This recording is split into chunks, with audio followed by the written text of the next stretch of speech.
حضرت عباس علمدار مولا علی کی اور بیویاں جو تھی ان میں سے ایک بیوی جناب سیدہ ام بنین کے بیٹے تھے، لیکن سیدہ فاطمہ کی اولاد کا اتنا احترام کرتے تھے کہ اللہ اکبر، مولا حسین کی اولاد کے سامنے غلاموں کی طرح رہتے تھے۔ آپ نے سنا ہوگا کہ اللہ اکبر، مولا عباس جس وقت علی اکبر کے ساتھ چلتے، حضرت علی اکبر ہم شبیہ رسول تھے، لیکن حضرت عباس کا حال یہ تھا، آپ کا جسم چوڑا تھا اور قد اتنا اونچا تھا کہ آپ اونٹ کی پیٹھ پر اپنا ہاتھ زمین پہ کھڑے ہو کر کے رکھ لیا کرتے تھے۔ اس قدر تناور آپ کا انداز تھا، اس قدر آپ کا جسم تھا، مضبوطی کا عالم یہ تھا۔ اس کی وجہ یہ تھی، سیدہ فاطمہ نے وصیت کی تھی، اے علی میرے بعد جب آپ نکاح کرنا تو بہادر گھرانے کی عورت سے نکاح کرنا، کیونکہ بہادر ماں سے جب بہادر بیٹے پیدا ہوں گے تو وہ میدان کربلا میں میرے حسین کے کام آئیں گے۔ مولا علی نے حضرت ام بنین سے نکاح کیا، یہ بڑی بہادر خاندان کی خاتون تھی اور خود بھی بہادر تھی۔ اللہ نے بہادر بیٹوں میں ایک بیٹا عباس ایسا عطا کیا۔ حضرت عباس کی طاقت کا عالم یہ تھا، اگر وہ کسی انسان کی زلفیں ہوتی تو اس کے بال پکڑ کر کے جو ہے اپنے دانتوں میں اس کو اٹھا لیا کرتے تھے۔ یہ کوئی قصے کہانی کی بات نہیں ہے، یہ اسلامی تاریخ کا ایک باب ہے، اور ہمارے لیے تو حیرت بھی نہیں ہے، ہمارے لیے تو تعجب بھی نہیں ہے، اس لیے کہ ہم تو یہ کہتے ہیں علی کا گھر بھی کیا گھر ہے کہ اس گھر کا ہر ایک بچہ جہاں پیدا ہوا شیر خدا معلوم ہوتا ہے۔ ارے جب آج تک کے جو ہے علی کے خون کی تاثیر یہ ہے تو وہ تو علی کی حقیقی اولاد تھے۔ علی فاتح خیبر ہے، کبھی زنجیر ہلتی ہے، کبھی در کانپ جاتا ہے، علی کا نام سن کر اب بھی خیبر کانپ جاتا ہے۔ قد اتنا اونچا تھا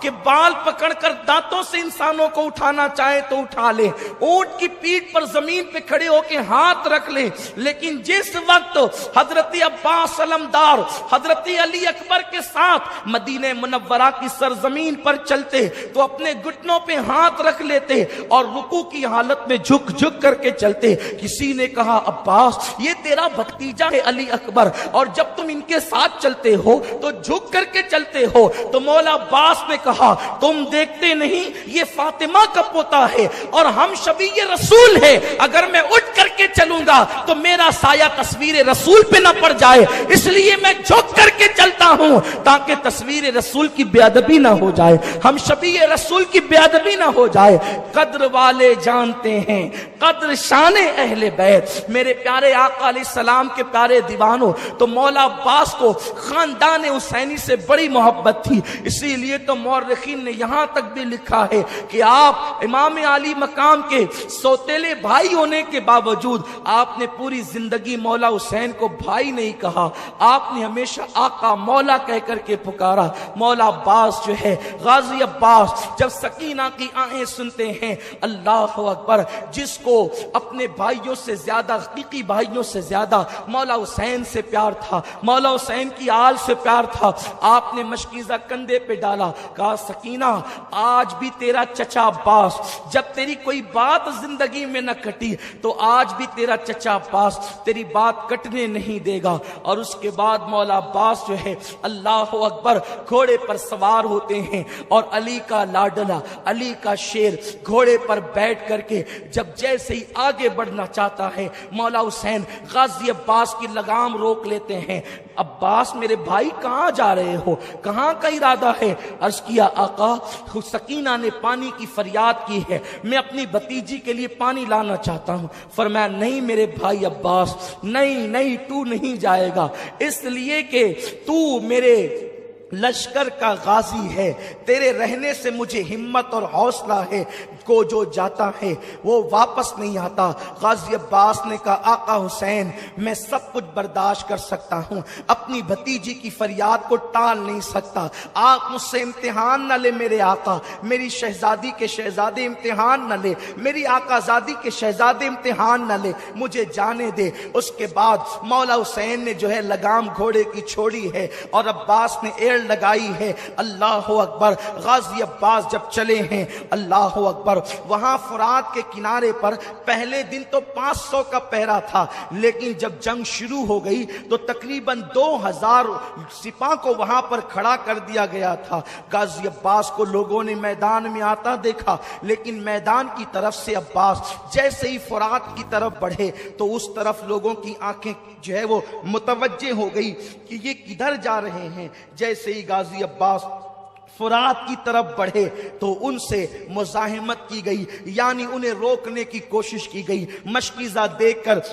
یزیدی بے چین ہو گئے کہ اب کیا ہوگا، لیکن تاریخ میں آتا ہے غازی عباس نے جیسے ان سے مزاحمت کرنے کی کوشش کی گئی، ایک وار کے اندر 80 لوگوں کا قتل کیا ہے، 80 کو جہنم میں پہنچایا ہے۔ عباس کی طاقت و قوت کا عالم یہ تھا، گویا کہ حیدری کچار کے شیر جو ہے اپنی بہادری کے جوہر بھی دکھا رہے تھے۔ 3 دن کے پیاسے ہیں اور یہ حال ہے، اگر پیاسے نہ ہوتے تو یزیدیوں کے چھکے چھڑا دیتے، یا پھر اگر پیاس کے باوجود بھی وعدہ وفا کرنا نہ ہوتا اور جانیں بچانے پر آتے تو اللہ اکبر اپنی تلواروں کے اشارے سے زمین پلٹ دیتے، لیکن وہاں تو وعدہ نبھانا تھا، وہاں تو وعدہ وفا کرنا تھا۔ غازی عباس ان سے لڑتے لڑتے جب اپنے گھوڑے کو لے کر فرات کے اندر پہنچے، یعنی گھوڑے کے 2 پیر فرات کے اندر تھے، دریائے فرات کے اندر، اور 2 پیر باہر تھے، آپ نے جیسے ہی گھوڑے کو کہا ذرا تو پانی پی لے، اللہ اکبر، یہ وہ روایتیں ہیں جو محتاط مورخین کی لکھی ہوئی ہے۔ اور لیکن ایک بات یاد رکھیں، ہم عشق کے بندے ہیں، کیوں بات بڑھائی ہے، سر سوے روضہ جھکا پھر تجھ کو کیا، دل تا ساجد یزیدیا پھر تجھ کو کیا، دل تا ساجد یزیدیا پھر تجھ کو کیا، اللہ اکبر۔ مولا غازی عباس نے جیسے گھوڑے کو کہا کہ تو پانی پی، ادھر گھوڑے کو کہتے ہیں اور فرات کے کنارے پر پیر ڈال کر کے کھڑے ہو جاتے ہیں۔ چلو میں پانی لیا، سوچا پہلے میں پی لوں تاکہ مشکیزے کا پانی وہاں خالی نہ ہو، اتنا پانی بچے گا تو اور کام آئے گا۔ لیکن جیسے ہی پانی چلو میں لیا، سکینہ کی صورت یاد آئی، معصوم اصغر کی پیاس یاد آئی، پانی کو چھوڑ دیا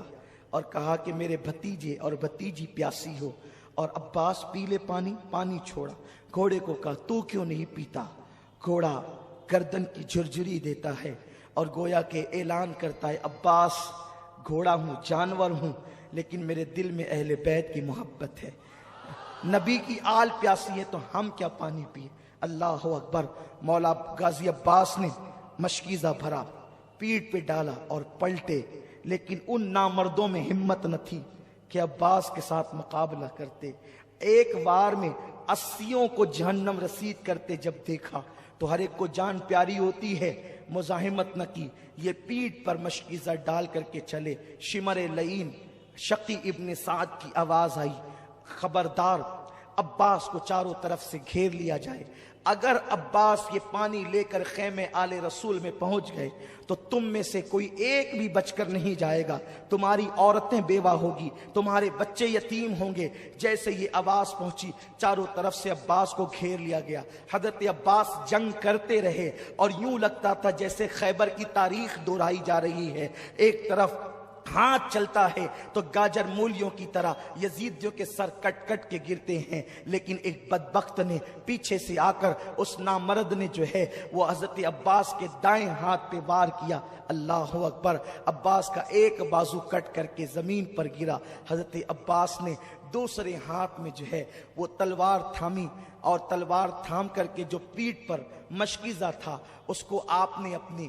جو ہے وہ آگے کی طرف کر کے اپنے دانتوں میں پکڑا اور دوسرے ہاتھ سے آپ نے جنگ کرنی شروع کی۔ اب بھی مقابلہ جاری تھا، ابھی خیمے آل رسول سے کوئی فاصلہ ہی موجود تھا، تھوڑا سا فاصلہ کہ اگر گھوڑے کو ایڑ لگا دی جائے اور 2-4 چھلانگ گھوڑا مار لے تو خیمہ آل رسول میں پانی پہنچ جائے گا۔ عباس کو ہاتھ کٹنے کا غم نہ تھا، اس بات کی خوشی تھی کہ بس چند لمحوں کے بعد میں سکینہ کے منہ میں پانی کے قطرے ڈالوں گا اب اور اصغر کے منہ میں پانی کے قطرے ڈالوں گا۔ ایک ملعون آواز کربلا کی سرزمین پر گونجتی ہے، لوگو عباس پانی لے کر کے نہ جائے،